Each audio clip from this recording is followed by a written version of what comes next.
Bonjour à toutes et à tous, je suis ravi de vous retrouver. Je sais, ces derniers mois, j'ai pas été super assidu sur la production vidéo. Tout simplement parce que j'avais d'autres choses à faire, donc j'avais pas pris le temps de faire des vidéos, tout simplement. J'ai une liste très longue dans mon téléphone de tout un tas de vidéos et aujourd'hui, j'aimerais attaquer cette liste par une vidéo qui est pour moi véritablement importante, tant sur le plan pratique que conceptuel et philosophique, c'est-à-dire trouver la cause des douleurs.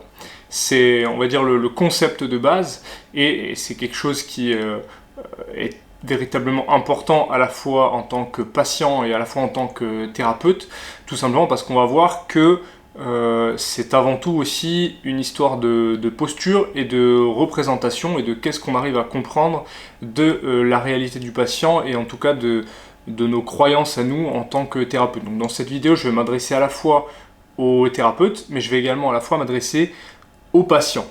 Donc en fait, la question de base, ça va être est-ce qu'on peut réellement trouver la cause d'une douleur ? Et par extension, est-ce qu'il y a véritablement une cause à nos douleurs? Donc, je ne vais pas faire une vidéo d'1 heure là-dessus, c'est pas le but. C'est juste d'amener une forme de réflexion. Parce que souvent, sur les réseaux sociaux ou sur Internet, on a tendance à voir les choses un peu tout noir ou les choses un peu tout blanc. C'est-à-dire qu'on a un camp... la team, je vais détailler les termes, la team biomédicale entre guillemets qui va dire t'as mal parce que ton muscle il est trop tendu, et on va avoir la team on va dire multimodale ou biopsychosociale comme vous verrez très souvent au niveau réseaux sociaux, qui va dire non, ta douleur elle est due à tout un tas de facteurs. Et donc entre les deux finalement on n'a pas forcément de juste milieu.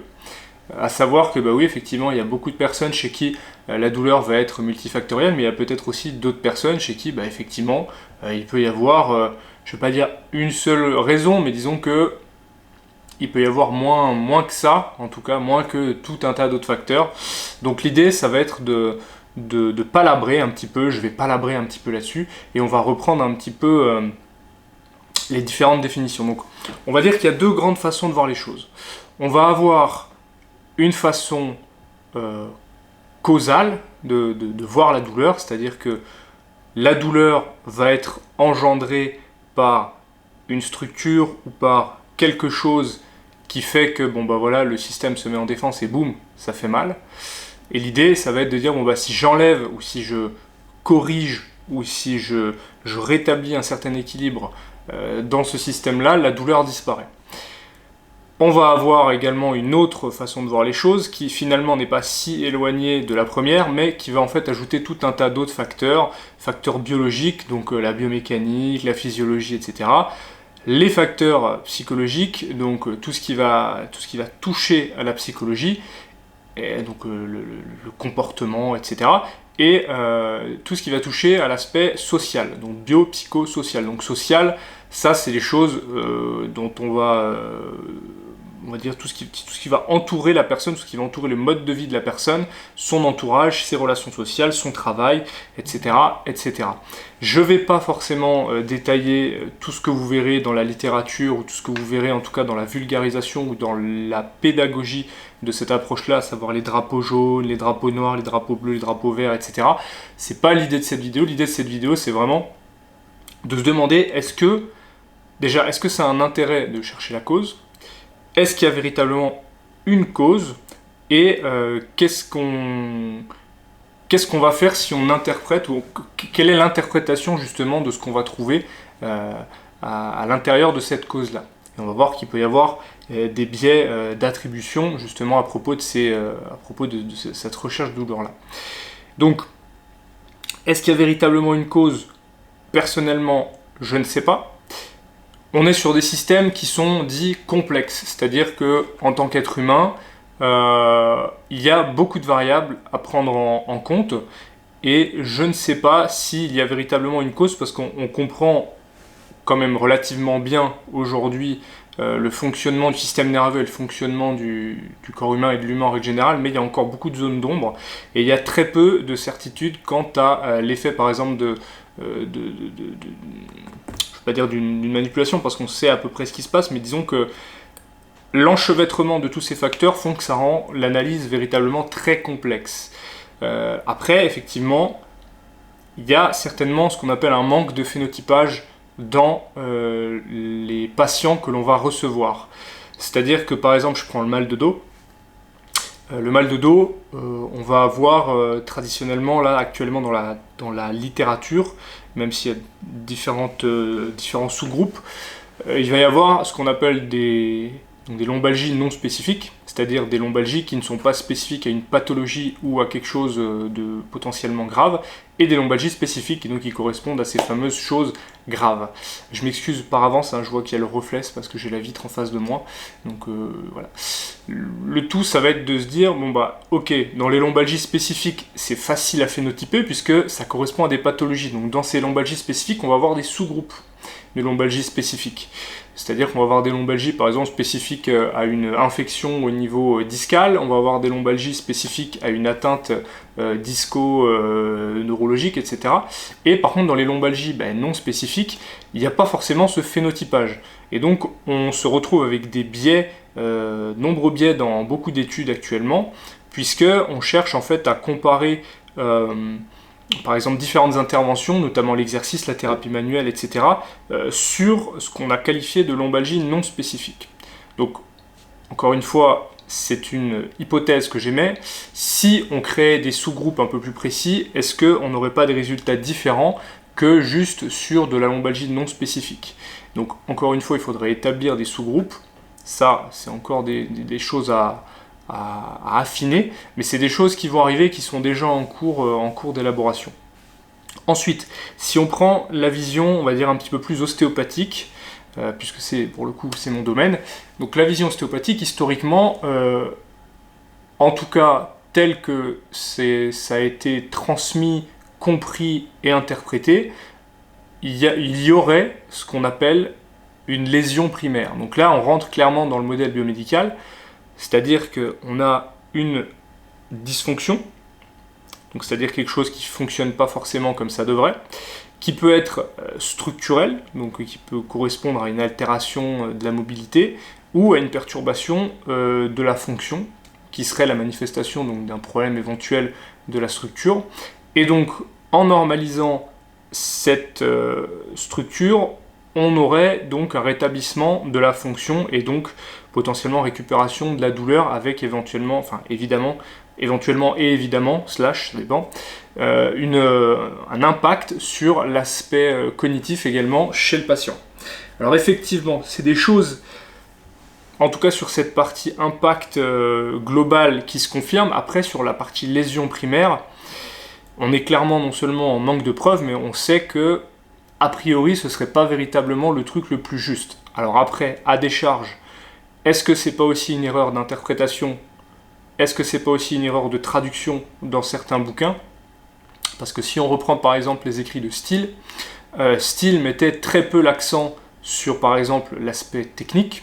Il mettait beaucoup plus l'accent sur tout ce qui était communication, lien entre le corps et l'esprit, relation avec son patient, réassurance. Enfin, il y avait vraiment beaucoup de choses qui ont été en fait derrière, je ne vais pas dire déformées, mais sur lesquelles on a fait un gros focus et qui finalement peut-être n'étaient pas si importantes que ça. Je pense notamment à toute la partie manipulation, où en fait on se rend compte aujourd'hui que bien que ça apporte un réel intérêt de chercher à être véritablement plus précis sur les manipulations, cliniquement, ça n'a pas spécifiquement plus d'impact que ça.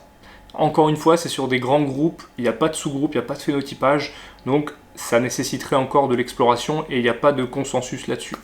Ce qu'il y a de sûr, c'est que sur l'approche en elle-même, la partie lésion primaire, etc., peut-être que ça correspond à une certaine partie de la population, mais pas à une autre.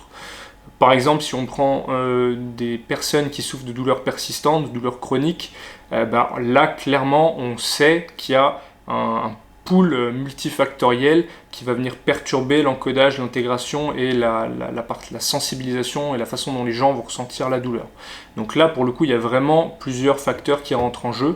Après, sur des douleurs, entre guillemets, c'est un abus de langage, je vous le dis tout de suite, sur les douleurs plus simples, dans le sens douleur qu'on va se faire, par exemple, lors d'un déménagement. Là encore, on pourrait creuser, il y aurait tout un tas de phénomènes, mais sur le soin lui-même, là où on va avoir le biais, c'est que si par exemple on prend un patient qu'on manipule, qui va mieux après manipulation, forcément l'interprétation, elle est beaucoup plus facile à faire, le biais est beaucoup plus facile à avoir, c'est-à-dire que le patient est venu avec une douleur, j'ai trouvé que telle zone bougeait pas bien, j'ai manipulé telle zone, le patient va mieux, donc c'est c'est grâce plutôt à la manipulation que j'ai faite, et c'était à cause de son manque de mobilité au niveau lombaire. Est-ce que c'est véritablement ce qui s'est passé ou pas? Est-ce que on sait aujourd'hui que les manipulations structurelles, donc à haute vélocité, entraînent des changements neurophysiologiques et momentanément éventuellement un regain de mobilité, mais ce gain de mobilité ne dure que très peu de temps. Donc l'hypothèse en tout cas qui est aujourd'hui formulée, et en tout cas c'est ce qui ressort à travers la littérature aujourd'hui. Alors pour les amateurs de littérature, non, je ne vous ferai pas le plaisir de vous mettre tout un tas d'études, tout simplement parce que j'ai pas le temps. Je les ai dans mon ordinateur en PDF et j'ai pas envie de vous foutre des PDF parce que je peux pas dans la description. Et je vous invite à aller voir le site de Laurent Fabre, Kinefact, enfin il y a tout un tas de sites que vous pouvez aller voir si vraiment ça vous intéresse. Moi, c'est pas mon objectif aujourd'hui, encore une fois, c'est plus de discuter et de voir un petit peu ce qui se passe. Donc, y a-t-il véritablement une lésion primaire ou une cause aux douleurs? Oui. Après, si on se place du point de vue du patient, un patient, quand on reprend la littérature, et notamment il y a Ben Cormack qui a fait un très bon billet là-dessus, que vous suiviez sur son blog ou que vous suiviez sur les réseaux, c'est qu'est-ce qu'attend un patient quand il va voir un thérapeute. Donc évidemment, vous allez me dire de soulager ses douleurs, de soulager sa problématique, oui, mais pas que. En kiné ou en ostéo, on va souvent voir des patients qui ont fait tout un cursus médical et qui sont en échec de traitement, tout simplement parce que, encore une fois, il n'y a rien de médical, et donc quand c'est fonctionnel, c'est plus compliqué de le prendre en charge, et donc c'est des patients qui traînent à être diagnostiqués, et plus ça traîne à être diagnostiqué, plus on a un risque de chronicisation et de passage justement sur de la douleur chronique. Et donc ces patients qui ont été justement trimballés un peu à droite, à gauche, à qui on a fait 50 000 examens et à qui on n'a rien trouvé, leur première inquiétude et le premier centre d'intérêt qu'ils ont, c'est qu'est-ce que j'ai? Qu'est-ce qui m'arrive? Ça, c'est la première question à laquelle ils veulent répondre. La deuxième, c'est qu'est-ce que je peux faire? Qu'est-ce qu'on peut faire pour soulager? Donc, qu'est-ce que le thérapeute peut faire pour l'aider? Qu'est-ce que vous allez pouvoir faire? Et qu'est-ce que lui, il va pouvoir faire pour améliorer sa condition? Et ça, c'est véritablement important à intégrer parce que le patient veut vraiment savoir ça. Et ensuite, il va vouloir savoir combien de temps ça va durer. Donc, c'est vraiment ces 4 questions-là. Si vous arrivez à y répondre avec vos patients, ça va déjà permettre de les rassurer parce qu'ils vont comprendre un petit peu ce qu'ils ont. Et une fois qu'on a, entre guillemets, un diagnostic de poser, alors encore une fois, le diagnostic, il n'est pas obligatoirement obligé d'être dans du jargon. Moins vous emploierez de jargon, mieux c'est. Plus vous allez employer d'images pour expliquer ce qui se passe, plus ça va être intéressant. C'est pour ça que de comprendre la douleur et de comprendre comment ça fonctionne, je parle au thérapeute là, ça va également vous aider à mieux parler à vos patients, à moins utiliser de termes qui font peur et justement à faire en sorte que les patients comprennent mieux ce qui se passe en ayant un feedback de leur part en fin de consultation, en leur demandant si par exemple il y a des choses qu'ils n'ont pas compris, ou en leur demandant qu'est-ce qu'ils ont compris de la consultation et s'ils devaient réexpliquer la consultation à un proche, comment est-ce qu'ils feraient. Comme ça permet de l'intégrer dans la boucle et donc d'avoir un patient qui va être davantage dans la participation, à savoir que évidemment en fonction des douleurs et en fonction des profils des patients, il y a des choses qu'on ne pourra pas toujours faire comme on a envie de faire. Et vous les patients, évidemment, ce qui va être important, c'est si vous voulez trouver un thérapeute, le premier truc c'est déjà un thérapeute qui vous écoute, qui vous mette à l'aise, et un thérapeute qui éventuellement vous explique et vous fait participer donc à son intervention, à la consultation, de manière à vous impliquer dans le soin. Donc, cause, oui et non, dans le sens, oui, on va pouvoir avoir une action, mais on ne saura pas toujours exactement qu'est-ce qui va se passer. Et ça, c'est vraiment quelque chose d'angoissant pour les thérapeutes, c'est-à-dire que, bah oui, on peut avoir une action, mais on peut ne pas toujours savoir qu'est-ce qui se passe, et pourtant, ça n'empêche pas de soulager, puisque le patient peut très bien comprendre qu'on ne sait pas tout, mais le tout, c'est qu'il voit qu'on est en capacité de pouvoir l'accompagner. Deuxième chose, est-ce que lésion primaire, personnellement, moi, je ne pense pas. Je pense que c'est beaucoup plus compliqué que ça, beaucoup plus complexe que ça. Approche biomédicale, oui, dans une certaine mesure et avec certains patients. Des patients qui n'ont pas de risques psychosociaux, par exemple, j'ai aucun mal à employer une approche plus ou moins biomédicale, on va dire manipulative, même si je fais attention quand même malgré tout à ce que j'explique. Mais encore une fois, voilà, il faut savoir rester flexible en fait. Faut pas je pense pas qu'il faille s'enfermer dans un modèle et qu'il faut savoir rester, savoir jongler un petit peu. Donc voilà, j'espère en tout cas que cette vidéo vous aura plu. Je vous laisse juste ici, abonnez-vous à la chaîne, je vous rappelle qu'il y a mon livre qui est toujours en vente, vous pouvez l'acheter, il est premier lien dans la description. Je vous dis à très bientôt et je vous souhaite une très très bonne journée, abonnez-vous, lâchez un pouce bleu.